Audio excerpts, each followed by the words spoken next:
Hi everyone, welcome back to another episode of the Mindful Addict with Darren Ford. Today we're going to talk about the 7 behaviors or factors that you can employ to create a balanced relationship with the 8 domains of recovery. So if you remember on a previous episode, I talked about the 8 domains of recovery. And so now we're going to talk about the 7 active behaviors you can do to help create balance in those 8 domains. The first one, of course, is mindfulness. Oh, I should also say that some of these will overlap. For example, mindfulness is a domain, but it's also one of the behaviors that you can participate in. So some of them will overlap. However, I think that you'll get it. So, okay.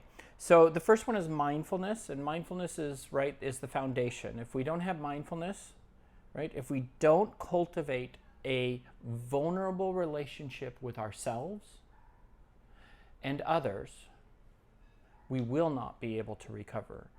I get it. Vulnerability is excruciatingly difficult for us, those of us who are addicts, because of the trauma we've experienced. However, it is necessary to live life in recovery.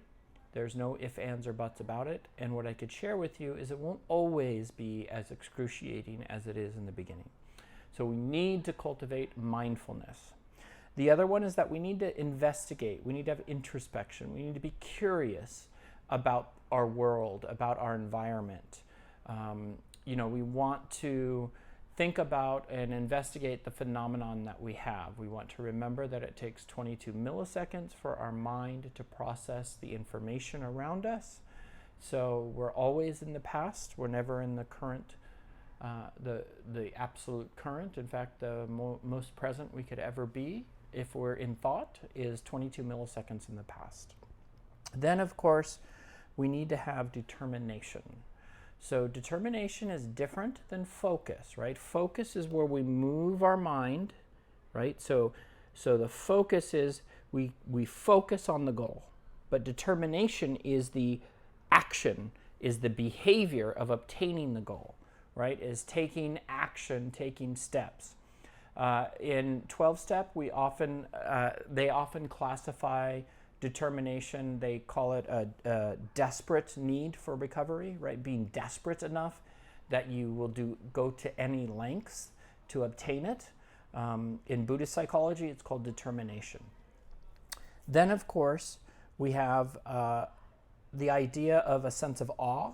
In Buddhist psychology, it's called rapture, a sense of rapture, and that is a miracle, right? I can remember in high school, my nickname was Darren Rekakar Ford. I was a privileged kid. My real mom and my stepmom,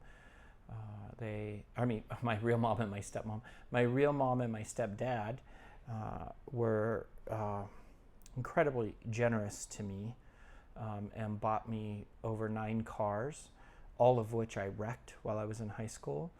I feel so much shame about that. Because of my lack, of awareness. And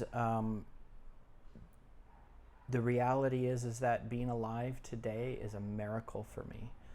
I should be dead. I can remember one of the car accidents. I jumped over a road into an irrigation ditch with my friend Vince Rubakawa. Vince and I jumped over the irrigation ditch we jumped over the road into an irrigation ditch full of water and sank the car and weren't injured. If the universe wasn't looking out for me, I don't know who was. And I can tell you lots of car accidents like that. So I am very lucky to be alive, and it's a miracle, just as you are, just as we all are. All right, so we need to have a sense of awe about just being here in the present moment. Then we need to allow ourselves time for relaxation.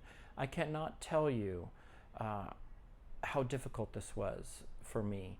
When I first started my first business, I worked over 60 days nonstop, 10 hours a day, and ended up in relapse and for the life of me, couldn't understand why. Of course, with recovery, I reflect back and go, well, yeah, my life is completely out of balance. That you can't do that. But when we're in active addiction, we don't realize that.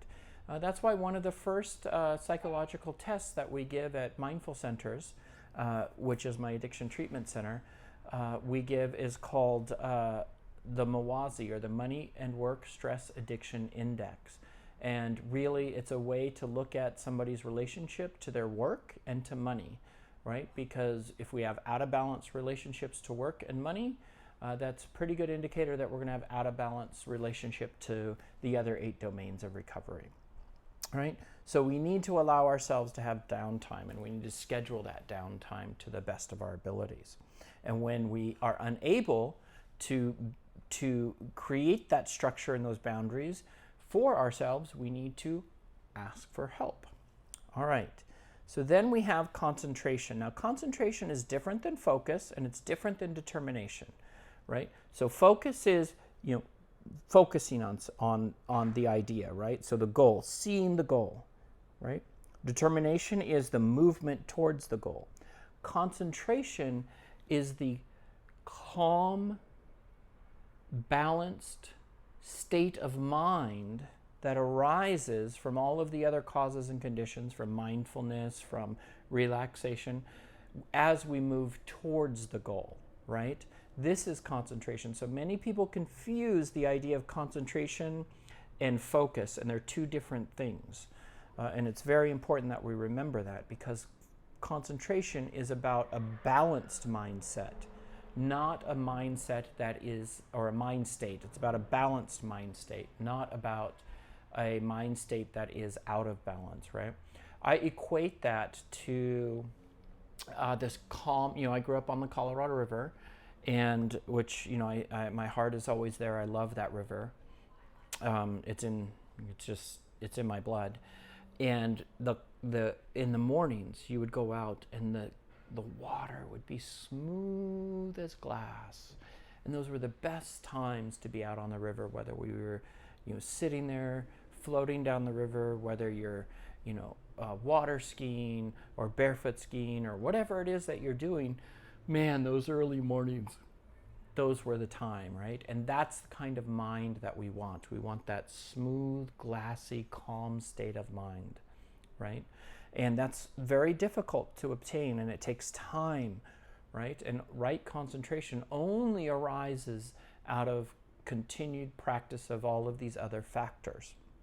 And then, of course, we have the end, or the byproduct, is equanimity, right? And an equanimic relationship is not one where we are out of balance or where we suppress our emotions, our awareness of the current state of things. No.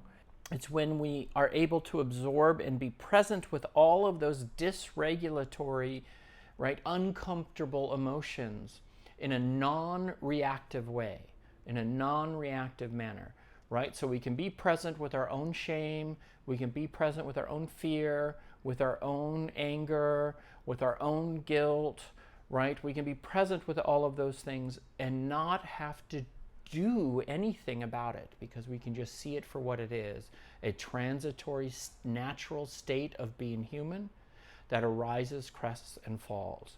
We can also at the same time be present with another person's uncomfortable emotions, right? In a non-reactive way, and we don't need to do anything to try to help them extinguish those. We can just be present with them through it, right? In a non-reactive way. This is equanimity. It is incredibly difficult. It's a lifelong practice. We get glimpses of it. We will have moments of equanimity, and then of course it will go away. I still live my life unequanimically in many different ways, ways that I don't even realize. In fact, my business coach, the counselor's coach, or Mari Lee, she had to hold me to task recently because my life was out of balance. We had the riots, and I was very in a state of post-traumatic stress response, and I went into my my shell. I withdrew from the world, right? And I can't do that. I can't just withdraw without communicating to my staff, to my different companies, about what was going on, and that's exactly what I did. Lesson learned, right? I didn't see it at the time because I was in such a reactive state, but she did. And she couldn't shake me enough to wake me up. But after my time of, sleeping and relaxing and being out of the downtown area where the riots happened, I was able to re-regulate myself enough to hear what she was trying to tell me, right? And so remember, do I have shame about that? Yeah, of course I'm embarrassed about it, right? Do I have a mind that projects judgments and says, oh, you have so far to go? Sure, but I just see those for what they are. They're not aligned with reality. We're all doing the best we can with what we have, right? To be an addict in itself is to say we have trauma, because addiction is nothing more or less than a natural reaction to abnormal situations, right? It is not normal or natural for a child to experience emotional trauma. But when children do, they grow up living their lives trying to disassociate themselves from their emotion. And that is the very definition of addiction, is we live our lives in a deluded state trying to distract ourselves through the use of substances, through the use of behaviors, anything that we can to numb ourselves from our emotions, which is basically to detach ourselves from reality. Because the truth is we all have emotions. That's just part of the human state. So to recap very quickly, the 7 factors or the 7 behaviors that allow you to create a balanced life to the 8 domains of recovery is mindfulness, right? Investigation, determination, a sense of awe about our current being alive or our current awareness, right? Or the current state of our recovery. The idea of offering ourselves the opportunity to have relaxation or downtime, right? Which is not sleeping. There's a difference, right? Sleeping is sleeping, but relaxation is just putting our feet up, right? Allowing ourselves to,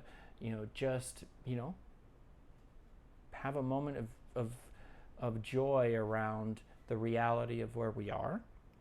And then, of course, concentration, which is not focus and is not determination, right? The idea of constructive concentration is allowing our mind to have that smooth state and recognizing when it's not, right?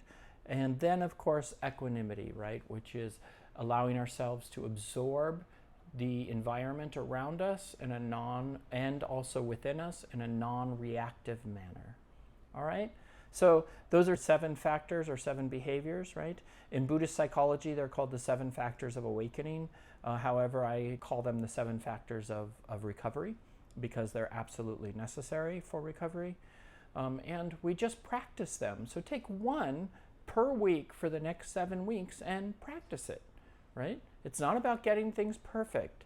It's about being determined enough to continue the exercise, right? The practice. That's what it's about. Recovery is a practice, just like addiction was a practice. All right?